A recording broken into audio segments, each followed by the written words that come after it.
Wir leben in einem Zeitalter, in dem es viele Menschen sich als Lebensziel auserkoren haben, glücklich zu sein. Mittlerweile gibt es tausende Bücher, Artikel und Medienbeiträge, die alle versuchen aufzuzeigen, wie sich Glücksempfinden im Leben kultivieren lässt. Doch diesem Streben nach Glück steht ein Schwergewicht der Persönlichkeitsentwicklung gegenüber, welches der Jagd nach Glück nichts Gutes abgewinnen kann und es gar als idiotisches Unterfangen beschreibt.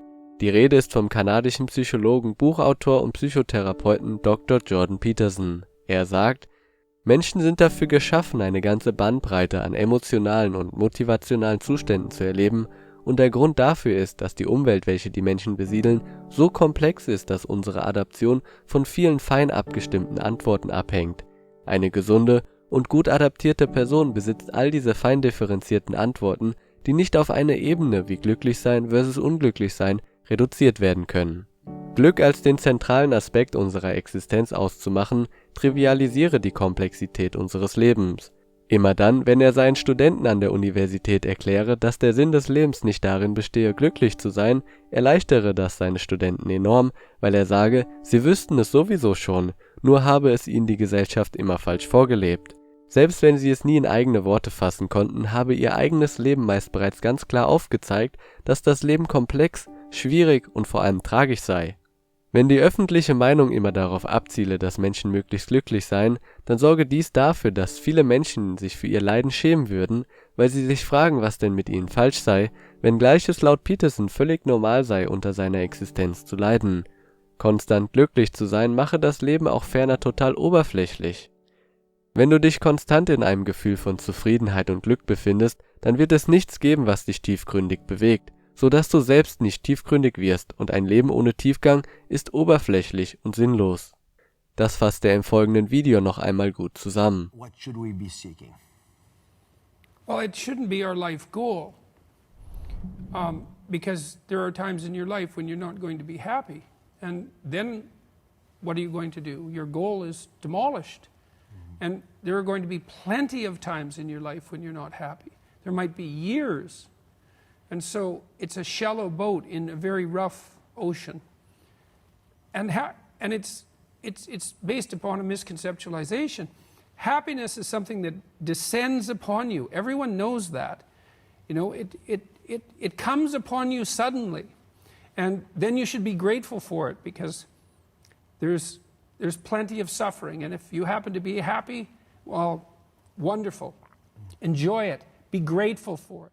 Glück sei somit ein Nebeneffekt, der sich oft durch Zufall von Zeit zu Zeit einstelle, vor allem dann, wenn wir auf positive Ziele hinarbeiten. Die Psychologie weiß heute ziemlich gut, wie positive Emotionen entstehen. Fast alle positiven Emotionen, die ein Mensch in seinem Leben erfahren wird, sind das Resultat, wenn wir merken, dass wir einem für uns sinnvollen Ziel näher kommen. Selbst wenn wir das Ziel tatsächlich erreichen, erfüllt uns das gar nicht so stark wie der Weg dorthin. Deshalb sei es laut Peterson so unglaublich wichtig, dass jeder Mensch ein Ziel in seinem Leben verfolge, weil das unsere Emotionen stark stabilisiere. Ich weiß nicht, wie sehr ihr das vielleicht schon einmal bei euch selbst bemerkt habt, wie sehr das psychische Innenleben stabilisiert wird, wenn wir auf ein für uns positives Ziel hinarbeiten. Wenn wir keine Ziele verfolgen, bleibt oftmals Chaos zurück. Auch kannst du dich nicht glücklich denken. Unglücklich kannst du dich vielleicht machen, aber glücklich nicht. Für Glücksempfinden gäbe es auch biologische Ursachen. So beschreibt Peterson, dass introvertierte Menschen unglücklicher seien als extrovertierte Personen, weil Extraversion mit positiven Emotionen zusammenhängt. Wenn du mehr dazu erfahren willst, dann verlinke ich dir am Ende dieses Videos einen Beitrag, den ich vor einiger Zeit zu diesem Thema erstellt habe. Jordan Peterson hat bis heute ein sehr bewegtes Leben hinter sich. Als eine sehr intelligente Person hat er nicht nur unter anderem in Harvard unterrichtet, sondern auch eine ausgedehnte Karriere als Therapeut hinter sich. Seine Vorträge erreichen ein Millionenpublikum und sein YouTube-Kanal hat über 3 Millionen Abonnenten. Sein Buch 12 Rules for Life ist ebenfalls ein millionenfacher Bestseller. Von den Medien wird er häufig in die rechte politische Ecke platziert, was sich als lächerlich herausstellt, sobald man seine Arbeit näher verfolgt und man merkt, dass er sowohl die politische Linke als auch die politische Rechte sehr differenziert kritisiert. Er hat darüber hinaus ein sehr gutes Verständnis darüber, wie wir Menschen funktionieren und wie schnell wir sowohl böses als auch gutes Verhalten an den Tag legen können. Er selbst ist seit seiner Jugend von schweren Depressionen geplagt und leidet wie auch seine Tochter an einer Autoimmunerkrankung. Seine Depression beschreibt er wie folgt.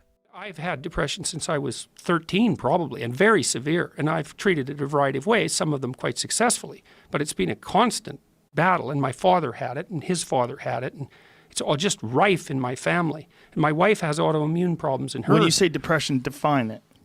How would you define it? Because that's a blanket term. Yeah. Well, imagine that you wake up and that you remember that all your family was killed in a horrible accident yesterday. You would feel that even all if nothing the time. was wrong. Yes.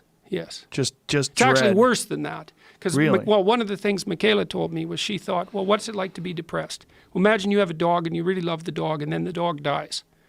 And then about 3 years ago, our dog died.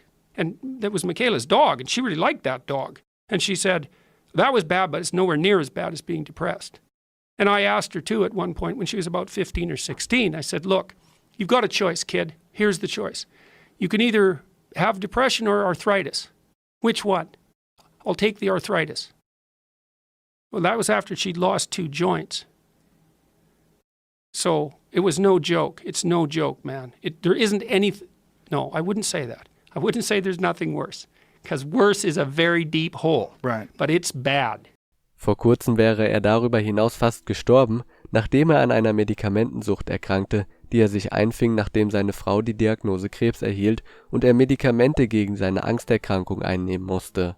Kurz darauf infizierte er sich auch mit Corona. Mittlerweile geht es ihm besser, aber er ist ohne Zweifel vom Leben gezeichnet und schafft es trotz seines Leidens, Millionen Menschen zu helfen. Jahrzehntelang arbeitete er 12 Stunden am Tag, schrieb Bücher und half tausenden Menschen in seiner Therapie. Petersons Ansicht, dass wir nicht nach Glück in unserem Leben streben sollten, sondern dass es viel noblere Ziele gäbe, auf die ich gleich eingehen werde, ist keine Meinung, sondern auch wissenschaftlich belegbar. So konnten Studien aufzeigen, dass Menschen, die sehr viel Wert darauf legen, glücklich zu sein, deutlich unglücklicher sind als die Menschen, die das Glücksempfinden nicht als einen zentralen Aspekt ihres Lebens ansehen. Auch auf körperlicher Ebene zeigt sich dies. Menschen, die sich als glücklich bezeichnen, aber gleichzeitig davon berichten, ein vergleichsweise sinnloses Leben zu führen, weisen deutlich häufiger und stärkere Entzündungsprozesse im Körper auf. Menschen, die hingegen davon berichten, ein sinnvolles Leben zu führen, welches sie aber nicht unbedingt glücklich mache, haben hingegen keine bis kaum Entzündungsprozesse im Körper. Wie Gedanken unser Leben beeinflussen können, werde ich in einem der nächsten Videos erklären. Wenn du dieses Video nicht verpassen möchtest, weil du gerne neue Dinge lernst, dann ist jetzt der richtige Zeitpunkt gekommen, um Mindset zu abonnieren und dieses Video zu liken. Unsere geistige Haltung wirkt sich also auch auf unseren Körper aus. Ich muss an dieser Stelle an die Menschen denken, die großartige Veränderungen hervorbringen und sehr viel Verantwortung übernehmen. Ärzte, Führungspersonen mit 70-Stunden-Wochen und komplexen Herausforderungen oder Aktivisten, die sich selbst in große Gefahr bringen für höhere Ziele. Diese Menschen sind wahrscheinlich nicht sehr glücklich, aber leben ein außerordentlich tiefgründiges und folglich sehr sinnvolles Leben. Zu viel Glücksempfinden sei auch gefährlich, da glückliche Menschen deutlich häufiger Drogen konsumierten und eher dem Glücksspiel verfielen. Laut Jordan Peterson seien sie generell deutlich impulsiver, was ihnen schnell zum Verhängnis werden könne. If you're really in a good mood, really happy, you're going to be impulsive and make mistakes. You know, because you hear these dough-headed, that's a very minor word, people who are always pushing happiness as the key measure for successful existence. It's so ill-informed that it's embarrassing that even happens. Positive emotion makes people impulsive. Maniacs, for example, which is really, that's mania, right? Bipolar disorder. If you're manic, you're one happy person. Way too happy. Everything is great. Nothing but wonderful things that are beyond your imagination are going to happen to you, and they're going to happen fast. And so you're down to the mall to buy everything you can possibly get your hands on because you have 100 uses for everything. And then a week later, you know, you crash into your depressive episode and you realize that you're $150,000 in debt and you've alienated everyone that you know. It's like that's untrammeled positive emotion. Auch wenn es nicht eindeutig ist, ob Menschen früher glücklicher waren, ist es dennoch fraglich, weshalb so viele Menschen heutzutage so unglücklich sind. Jordan Peterson zeigt mehrere Gründe auf, weshalb so viele Menschen so unglücklich sind. Erstens, die Gesellschaft sei sehr komplex. Es sei nicht offensichtlich, wie sich die Zukunft entfalte, und es sei auch nicht klar, ob das, was man in der Vergangenheit wusste, auch für die Zukunft genüge. Es gäbe sehr viele Möglichkeiten, aber die Gesamtheit der Möglichkeiten manifestiere sich als sehr komplex. Zweitens, ein hoher Lebensstandard gehe auf Kosten des Hier und Jetzt. Wenn man sich weltweit anschaue, wo der Lebensstandard am höchsten sei, dann werde man schnell feststellen, dass dort auch nicht automatisch das größte Glück empfunden werde. Das liege laut Peterson daran, dass in Wohlstandsgesellschaften praktisch immer der jetzige Moment für die Zukunft geopfert werde. Man arbeite fast immer und müsste sich um sehr viele Dinge gleichzeitig kümmern. Das erzeuge zwar Sicherheit, Gesundheit und finanziellen Wohlstand, aber kein Glücksempfinden und schon gar keine Befreiung von Ängsten. Drittens, unsere Gesellschaft sei philosophisch instabil. Das wurde von mir bereits in einem der letzten Videos angesprochen. Viele Menschen fragen sich, was der Sinn ihres Lebens sei und wie sie sich zu verhalten haben. Sie sagen Dinge wie: Wen interessiert es, was ich tue? Warum sich anstrengen, wenn es in 1.000.000 Jahren vergessen ist? Und so weiter. Dieser Nihilismus destabilisiere unsere Psyche und mache uns unglücklicher. Auch unsere Gesellschaft leide unter dieser philosophischen Sinnkrise. Viertens, unsere Ernährungsweise sei fragwürdig.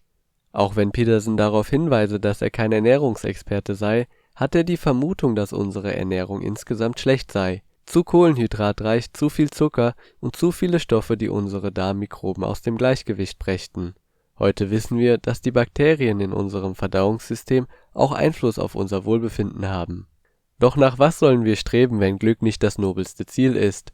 Jordan Peterson sagt hierzu: Finde einen Lebensmodus, der so erfüllend ist, dass die Tatsache, dass Leben Leiden heißt, ertragbar ist. Das muss man etwas genauer betrachten. Was meint er damit? Habe Ziele und übernehme Verantwortung und schultere das Leid im Leben, für dich und für andere. Er sagt hier einen seiner berühmtesten Sätze: Be the strongest person at your father's funeral. Sei die stärkste Person an der Beerdigung deines Vaters. Sei jemand, der die Qual des Lebens schultern kann und sie für alle verbessert. Das Interessante daran, am Leben zu sein, ist, dass man all in ist. Das Leben wird dich umbringen und ich denke, du solltest das großartigste Spiel spielen, das du kannst, während du auf den Tod wartest, denn hast du etwas Besseres zu tun?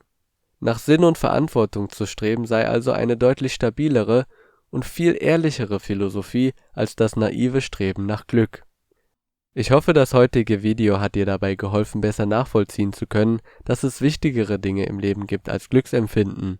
Sei froh darüber, wenn sich Glück dir hin und wieder auferlegt, und überlege vielleicht auch, weshalb es zu dir kam, sodass es sich auch in Zukunft vielleicht häufiger einstellt.